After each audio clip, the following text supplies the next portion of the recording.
puissants sont les mots sur les drogues et vice-versa. Bon, dès le début, cette citation du papyrus Hébers, ça nous plonge direct dans un truc assez déroutant, non? La médecine égyptienne ancienne. Ah oui, un monde où magie et soins, ils semblaient complètement liés. Ça bouscule un peu nos catégories modernes, c'est sûr. Alors aujourd'hui, on va essayer d'explorer un peu ça justement avec le livre La médecine des pharaons de Paul Galiongui. L'idée, c'est de voir comment des croyances magiques très fortes pouvaient cohabiter avec des observations médicales parfois hyper précises. Alors comment ça marchait concrètement? Galiongui, il parle d'un triple visage, c'est intéressant.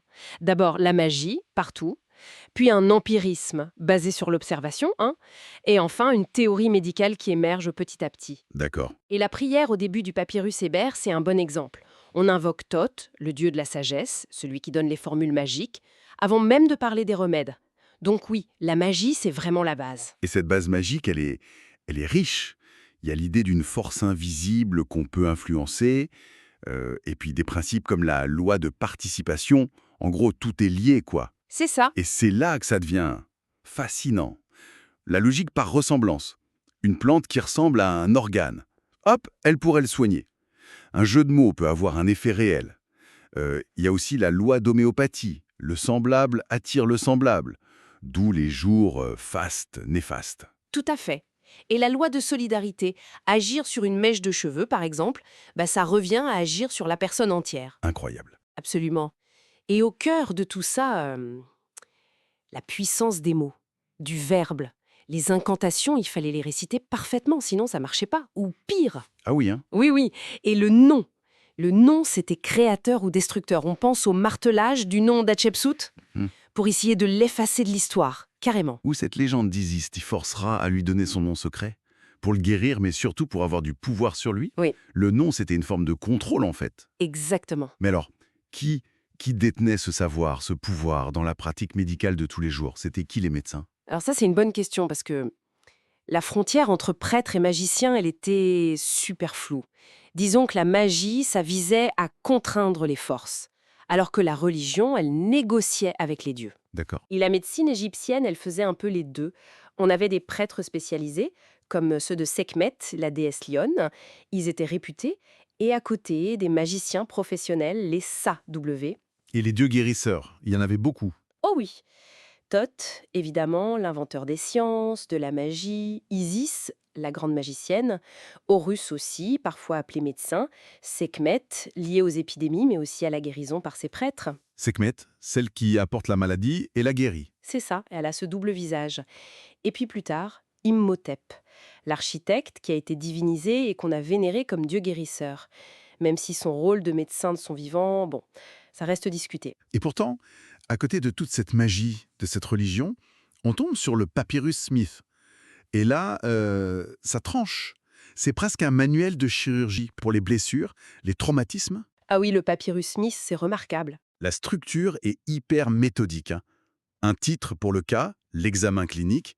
Si tu examines un homme, le diagnostic dit en ce qui le concerne, et surtout ce fameux pronostic. Et ce pronostic en 3 temps.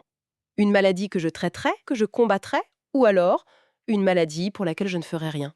Ça montre une lucidité, un pragmatisme assez bluffant pour l'époque. C'est presque moderne, cette évaluation franche des chances. Tout à fait, on est loin de juste l'incantation là. Et les observations cliniques dedans, c'est fou.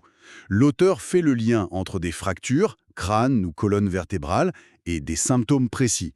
Paralysie, problème de sens, même le priapisme. Oui, il décrit l'hémiplégie, même s'il inverse le côté paralysé par rapport à la lésion, mais quand même. Il compare un crâne fracturé à un pot ébréché.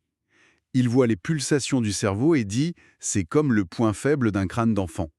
C'est de l'observation pure, hein. Carrément. Et sur l'anatomie, leurs connaissances étaient limitées par rapport à nous, évidemment, mais elles étaient réelles. On a quand même identifié près de 200 termes anatomiques. Ils ont décrit les circonvolutions du cerveau. Alors qu'il l'a enlevé pour l'embaumement.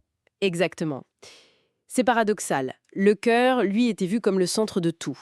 Et puis, il y avait ce réseau de vaisseaux, les métous. Ah oui, il aimait tout. Voilà. Il pensait que ça transportait un peu tout. L'air, le sang, l'urine, les larmes, sans vraiment distinguer artères, veines, nerfs comme nous. Et ce concept des métous, il est clé pour comprendre leur idée des maladies. Ils croyaient au ouidou, C'était quoi en vrai? Hmm. Une sorte de substance mauvaise, issue de la décomposition, surtout dans les intestins, qui pouvait se balader dans le corps via ces métaux et causer plein de problèmes. Fièvre, puces, tumeurs. Donc une explication interne, physique de la maladie. Pas juste une malédiction ou un démon. C'est ça. Il y avait cette idée-là, à côté des influences occultes ou démoniaques, qu'ils appelaient atra. Hmm. Il y avait cette distinction. Et il pensait pouvoir évacuer ces ouïdous. Oui, l'idée c'était que ça pouvait sortir par les métaux, via les excrétions, naturelles ou qu'on provoquait. D'accord.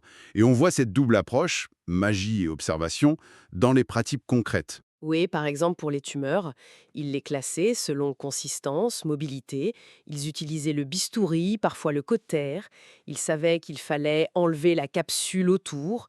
Ils décrivaient bien la hernie qui apparaît quand on tousse. Et la circoncision aussi, hein, c'était testé. Oui, pratique ancienne.